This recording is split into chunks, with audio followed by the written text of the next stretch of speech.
And so that pretrial hearing was immediately delayed while they continued their investigation, trying to find something to hold against me. Well, after months of further investigation, what would happen next? Even those lesser offenses were dropped. I was reinstated as a Muslim chaplain back into the U.S. military, after which I would resign my commission, leave, quit the Army. And in January 2005, I received an honorable discharge. And when I left the military, guess what? I even received a second U.S. Army Commendation Medal for what they call, quote, exceptionally meritorious service. How do you figure that one out? It's quite clear what happened to me. It was a gross miscarriage of justice. Targeted by faith, without a doubt. I also believe, because of my ethnicity, as American, I did learn that someone had said of me, quote, who the hell does this Chinese Taliban think he is, telling us how to treat our prisoners? They called me a Chinese Taliban, an indication that someone was disturbed by my Chinese ethnicity. But no doubt, raising concerns about what was going on in Guantanamo also led to me being targeted.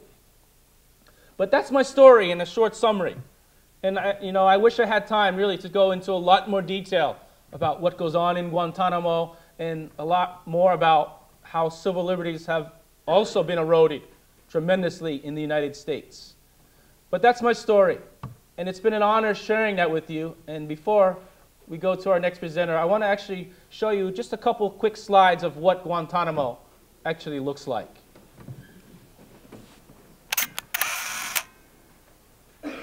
Go ahead. This is the front gates of Camp Delta. This is where I was assigned back in 2002.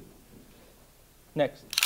This is how prisoners were initially transported to Guantanamo, strapped in these huge military cargo planes, black hoods on their heads.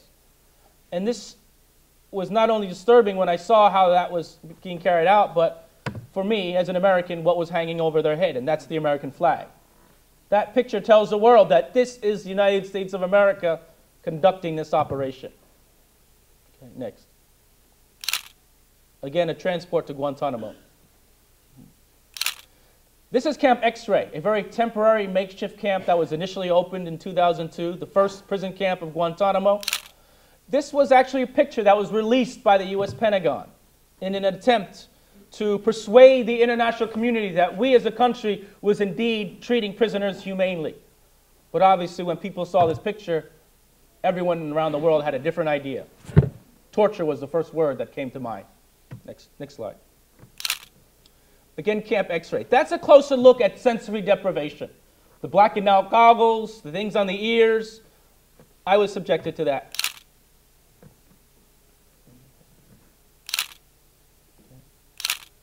That's what Camp X-Ray looks like if you were to take a picture from the top. It doesn't look like a place where you would hold human beings. It looks like a place where you would keep animals. And indeed, many of the prisoners expressed to me that sentiment, that they felt as if they were being treated like animals. And being held in Camp Delta in these cage-like cells, indeed, it was like being treated like animals. Next slide. Then Camp Delta opened 3 months later. And when I got my orders to go to Guantanamo, this is where I was assigned, Camp Delta. In Camp Delta, you had cell blocks that looked like that, maybe 19 of them. 48 cells in each cell block, 24 on one side, 24 on the other. Let's go inside. That's what it looked like.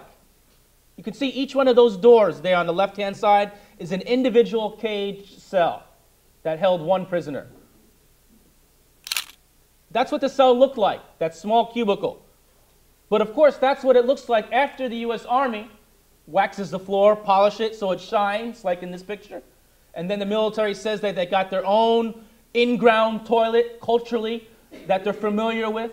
A little water fountain that they can wash before prayer or drink from. This is what the military, the U.S. military, how they promote the conditions in Guantanamo. Next. And then they say, we even give them these things, like a game of checkers or a deck of cards that they can spend the time that they're in Guantanamo. A couple extra packets of salt that makes the food taste a little better. In Guantanamo, we called these things comfort items.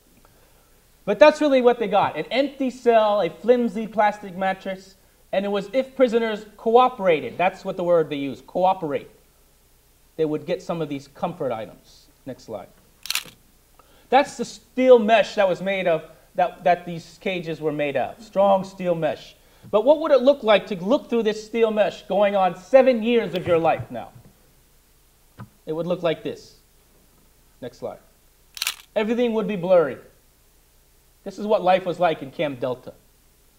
Here we see a detainee being escorted, and we were directed to call prisoners in Guantanamo detainees, because if we use the word prisoner, people might get confused and think that we might be talking about prisoners of war. But prisoners of war under Geneva Conventions, the international body of law for conflict, have rights. But our government, the United States government, says that these prisoners in Guantanamo don't have any rights. That's why we have to call them detainees. Next slide. That's the rec area behind each camp. And the routine was 15 minutes in this rec area followed by a 10-minute shower, and that would happen every 4 or 5 days. Other than that, they were in that little cubicle or in an interrogation room. Next. That was the shower. That's just a picture of how Qurans were eventually held inside the prisoners' cells. It became such a problem with the desecration that I was able at least to get some type of policy implemented where they would be off limits to the guards. Security around the camp. The towers also, next slide, sometimes have that American flag domed on it. And I often say that was to remind prisoners that when they get abused, that they remember who was abusing them, and that was the U.S. government. Next slide. Camp 4 was a medium security facility. Next, where prisoners actually got to live in rooms of 10 together. But prisoners in this facility often would say that this felt just like solitary confinement, except they had 9 of their friends along with them in that little room. Camp 4. Camp 4 did allow prisoners, though, to pray together in congregation, which is an integral part of Muslim worship. But very, very few prisoners ever got to Camp 4. Next. Camp Iguana is where they held those juvenile enemy combatants, those 12-year-olds. Next. And then Camp Echo, which our next speaker might talk a little more in depth about. You can see in this camp, in this facility, you can't even see sunlight. And the prisoner never had to come out of the cell for any reason, not even to go to interrogation. You can see the interrogation room right next to the cell. So the interrogator can come to him. That prisoner stayed in that cell virtually around the clock, never getting out. Much, much more isolated. Today there's Camp 5 and Camp 6. As you can see, Camp 5 is a much more modern, permanent facility with steel locking doors, concrete floors and walls. Next. This is what it looks like inside the facility that they're using today. Let's go inside the cell. Just a little bit claustrophobic. What do you think? Next. And then there's Camp 6. Camp 5 has maybe 50 to 100 cells. Camp 6, like this, has maybe 200 cells. And my understanding is most of the prisoners have now been transferred from those cage-like cells in Camp Delta into Camp 5 and 6. Okay? And then one more picture. Let's just show. That's what an interrogation room looks like. An empty room with a chair and a D-ring on the ground where prisoners would often be shackled, short shackled for hours in what they call the stress position. Okay. So let me stop there. That just gives you an idea of what Guantanamo looks like. I talked about some of it. Now I showed you some of the photos. This is a place that really has to be closed down.